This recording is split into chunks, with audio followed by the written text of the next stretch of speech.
Welcome to the Saturday edition of the Fbx Evening News. Today is January 11th, 2014. I'm Holly Seiler, leading our news tonight. The Alaska State Troopers responded to a business on College Road in Fairbanks for a reported theft Friday evening.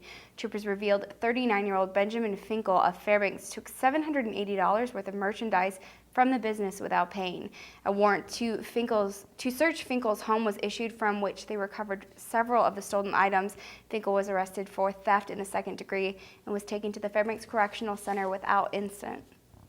Bills that would act recommended salary increases for top state officials, institute crisis training programs for schools, and limit use of materials gathered by drones are among the first wave of bills filed ahead of the upcoming legislative session. Two House bills, one from Democrats and the other from members of the Republican-led majority, have been filed to not approve pay raises as recommended by the State Offices of Compensation Commission. Republican Representative Cherise Millett proposed having the Department of Education approve crisis training programs for schools and allowing for school employees to administer prescribed psychiatric medication to students. A bill from Republican Representative Pete Higgins would allow for evidence obtained using a drone to be admissible in a criminal case only if it was authorized by a search warrant. As we reported last night, Alaska is taking another step to try and get a natural gas pipeline project moving. Governor Sean Parnell said the liquefied natural gas project now being pursued involves multiple interests, including the state of Alaska.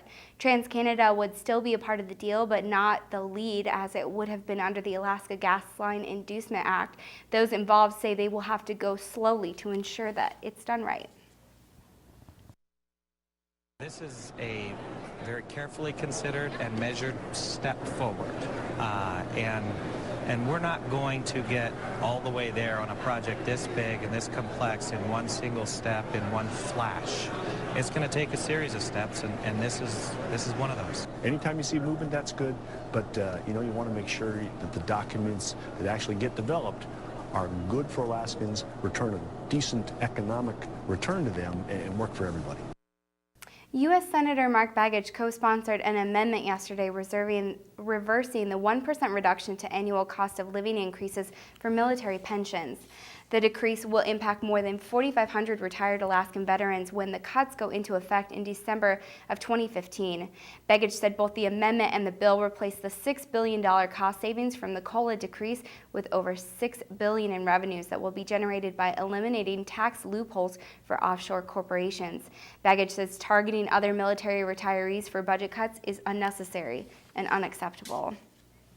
In related news, Fort Wainwright will be growing by the year 2015, but how will they determine what soldiers will go where, and how will this affect Fairbanks and Joint Base Elmendorf-Richardson? Stephanie Woodard has more now in this report. Earlier this week, the United States Army Alaska announced that Fort Wainwright would stand to gain over 360 soldiers, while Joint Base Elmendorf-Richardson in Anchorage would lose nearly 780 soldiers. This comes after officials studied the strategic importance of Alaska to the Army's shifting Pacific region concentration. Last year, the news center spoke with the Undersecretary of the Army regarding Alaska's importance. It is going to be harder all the way around because we have to ramp down to a force of about 490,000 on the active side through 2017. So we know that we're going to get tougher on re-enlistments. When the decision was made, USARAC officials said it was good timing for Alaska in general compared to other bases who stand to lose thousands in the Army's efforts to ramp down forces. I think it's a clear reflection on the amount of support that Alaskans provide for the military, as well as the support of the local leaders, both at the local and state level. In gaining soldiers, Fort Wainwright will be forming a new engineer battalion. They'll be gaining a pretty significant engineer capability in the form of their own battalion. For the economy, local officials recognize its importance, as with soldiers come their dependents and family members who will accompany them to Fairbanks. But what does this mean for mission capabilities and readiness? That gives them a lot more mission flexibility. It increases their capabilities and the types of missions that they're able to do. So in terms of that brigade, this addition, this increase in soldiers is going to do a lot for their readiness and their mission capability. As for Alaska, even those top Army officials have recognized its importance from the beginning. I think it's a tremendous asset to the United States Army and to the United States Department of Defense and to our national security. I also visited Greeley, and of course at Greeley we've got something that's very, very important to all of us Americans because it helps defend our country against any potential attack. Stephanie Woodard, News Center 11. We'll have much more when the weekend's only local televised newscast returns. Please stay with us. Welcome back. Members of a high school cross-country ski team weren't seriously injured when a semi-trailer struck a bus Friday on the Richardson Highway. State troopers say the accident happened about 11:30 a.m. Friday as the Kenai Central High School bus was en route to a weekend meet in Valdez. Valdez police say the bus driver sustained serious injuries, but there were no serious injuries reported by the 49 students on board the bus. The Valdez School District sent buses to pick up the Kenai Central students and take them into town. Experienced archivists from around the state will provide no-cost consultations to rural archives as part of a program initiated by the Alaska State Historical Records Advisory Board. Participating archivists are from the See Alaska Heritage Institute, University of Alaska Anchorage Archives and Special Collections, University of Alaska Fairbanks and Polar Regions Collection, and Alaska State Archives. According to a release, they will work with 6 small field archives across Alaska and make recommendations for best practices. The program will provide 3 days on-site consultations, and the visiting archivist will train staff in managing and preserving unique or irreplaceable materials. Applications for those interested in participating are being taken until January 30th. The Cooperative Extension and Robinson and Associates will host a 2-hour lecture on record keeping and taxes for agricultural businesses. The organizers say there are several ways farmers can protect themselves and benefit from their work. The class will be hosted at the Cooperative Extension Tanana District Office next to the food bank, Tuesday, January 14th. They will also host video conferencing at several locations around the state, including the Delta Career Advancement Center. You can call or register online through the Cooperative Extension. Registration costs $25, and we've provided contact details at webcenter11.com. What we're going to basically be talking about is the tax challenges. One of the bigger issues is looking at, is your farm going to be a hobby or is it more of a business? And so if it is a business, looking at those things and how you can get those credits and use to your benefit. It's time once again to take a look at another agency within the community that receives support from the United Way of the Tanana Valley. Here's the News Center's Mike Schultz with the week's spotlight on the Midnight Sun Council of Boy Scouts.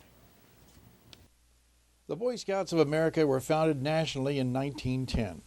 Here in Alaska, scouting began in the 1920s, while the Midnight Sun Council in Fairbanks is celebrating their 54th year. Gary Lewis is the local scout executive. He says the funds he receives from the United Way help in many ways to support the agency. For us, United Way monies come unrestricted, and it's a great funding source for us. It's a big part of what we do to make scouting happen here in the interior. Gary says he's proud for the many ways scouting helps hundreds of individuals in the interior. Good. There's several things that we've been able to do that I believe are good. One is that we are growing compared to much of the rest of the nation as far as scouting, even Girl Scouting and Boy Scouting. We are growing here, and we've averaged 2 to 4% increases over the last 3 or 4 years. Second of all, I think we've made some great increases in what we're doing as far as program out at our Lost Lake Scout Camp, both in maintenance and as well as program facilities there, as well as buildings and things like that. And we got more planned for the future. Third thing probably is that we're making a pretty big difference when it comes to our Learning for Life program. About 2 years ago, we decided to fund as a council and put together a program for every single youth in the North Star Fairbanks School District in the elementary school. So we have our Learning for Life program being done right now by school counselors once a week in the program. It's values education, character development, things that are not in a normal school curriculum, though that kids need. When it comes to rewarding experiences, Gary says nothing can replace being active with the kids themselves. Probably some of the best times I've had and most rewarding is attending Eagle Scout Court of Honors, Blue and Gold banquets for Cub Scout packs. And that's when I actually get a chance to interact with kids. And that does my heart good, and is part that I miss, since even I was a kid, is being able to work with those youth. It keeps you young. Michael Ives has your Saturday sports up next. From Interior Hoops rocking the Diamond Prep Tournament to Ice Dogs and Nanook Hockey. Stick around for sports right after the break. Welcome back, Alaska. Michael Ives in with your Saturday sports. Well, a new year in the interior sports scene is busy. Big Alaska Nanook news coming up, and some Fairbanks High School hoops heat up the Diamond Shootout. But we start with NAHL hockey. To the Big Dipper Ice Arena, where the Midwest Division leading Ice Dogs hosted the Minnesota Magicians in the first of a 3-game series. The Ice Dogs would come out firing away early, scoring 4 goals in the first period. Victor Lilligren takes a rebound and finds the twine. Lilligren then gets crushed with an open ice hit, only to hop back up and seconds later find himself in front of the net for another tally. Toughness.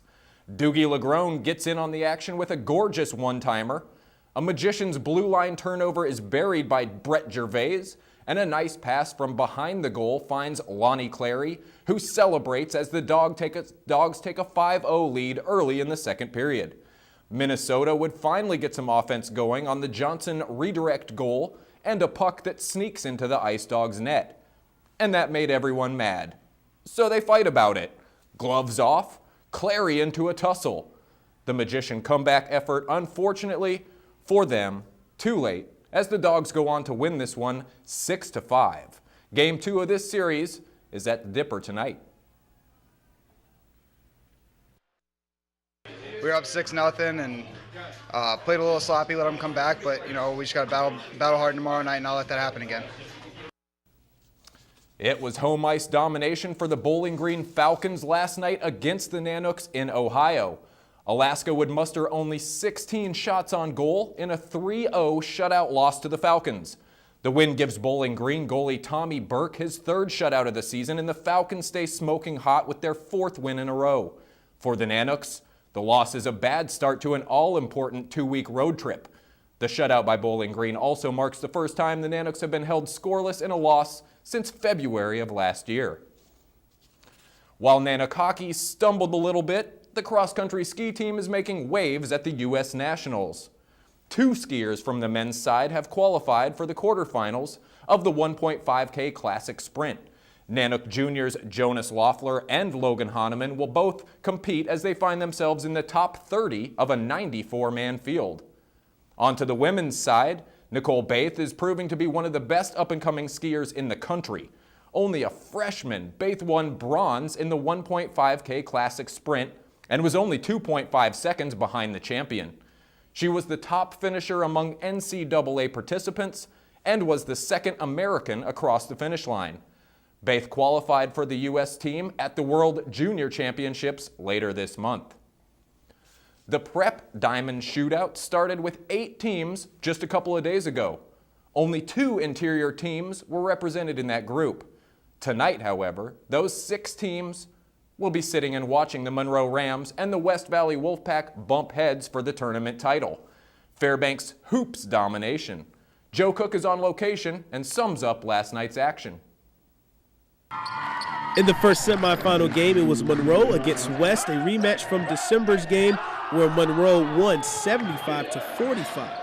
The Eagles wanted to prove it was a fluke early on, hitting their first 2 threes to start the game and had a 6-2 lead. The Rams, however, showed them how it's done. The Rams outscored West 25-6 to take a 27-12 lead at the end of the first quarter, which was punctuated by some stellar play from Tyler Wells. He had a game-high 23 points on 9 of 12 shooting. He was 4 from 4 from downtown.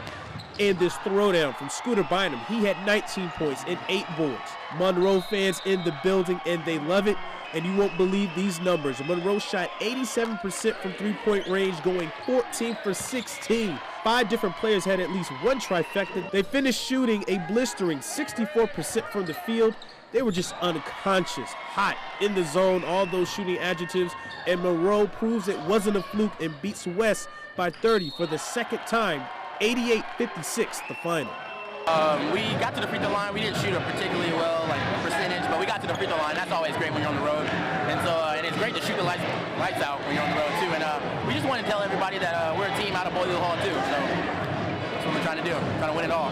In the last game of the night, in the second semifinal, West Valley took on the host, the Diamond Lynx.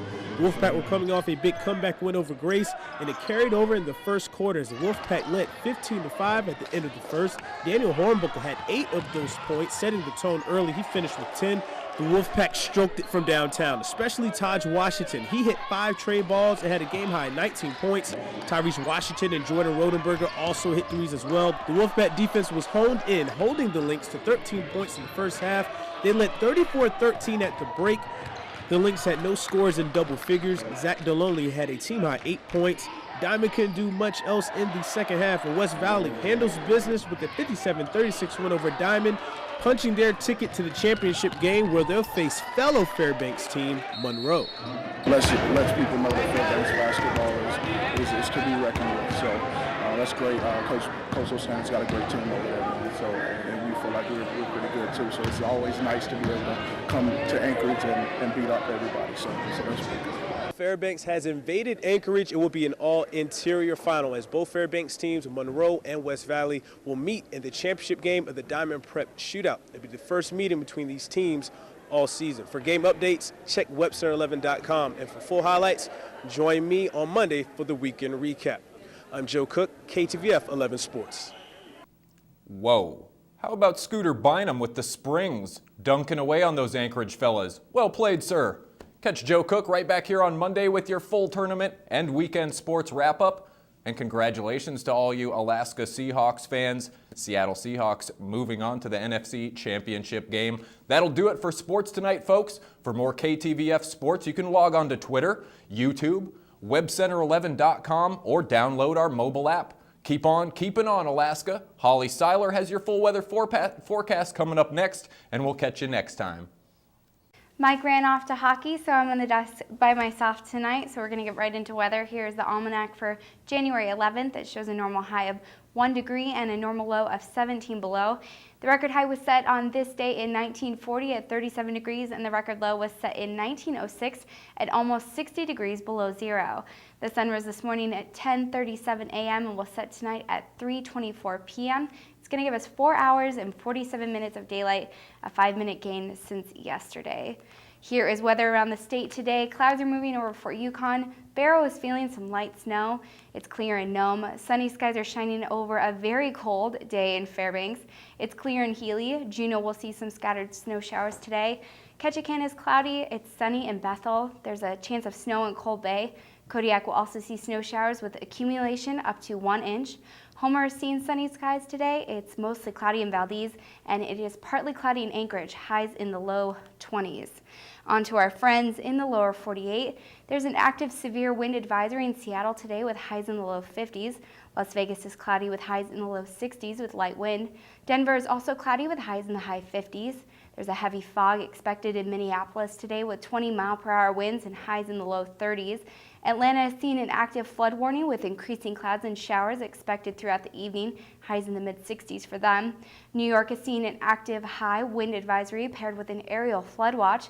Periods of rain are expected with highs in the mid-50s, and some passing clouds are moving over Miami, highs in the low 80s for them. Back in Alaska, Fort Yukon is expected to see partly cloudy skies tomorrow, while Barrow and Nome will see partly cloudy skies. Fairbanks will continue to see sunny skies and harsh temperatures into tomorrow, so bundle up and plug in your car. Healy is expected to be clear tomorrow with a single-digit high in the negatives. Juneau is expecting some snow showers tomorrow, which could result in up to 3 inches of snow accumulation for them. Ketchikan will see both rain and snow tomorrow. Cold Bay could see a chance of snow tomorrow. Kodiak will see snow, and Bethel is expected to be partly cloudy. Light snow will fall on Homer and Valdez tomorrow, while mostly cloudy skies move over Anchorage, highs in the 20s for all areas. And here is our forecast for tonight. Another 30 below night, so like I said, plug in your vehicles and bundle up, and that weather will unfortunately follow us into tomorrow with clear skies expected. The 5-day forecast, however, gives me a little hope because by Monday we are already looking much better than the previous week. Highs will hover around 0 until Thursday when we shoot up to almost 20 degrees. We'll also ditch the negative sign from our overnight low on Thursday, and it'll stay that way till I see you back here next Saturday. That's going to wrap up this edition of the Fairbanks Evening News. We're really glad you could join us. From all of us here at the News Center, have a great night.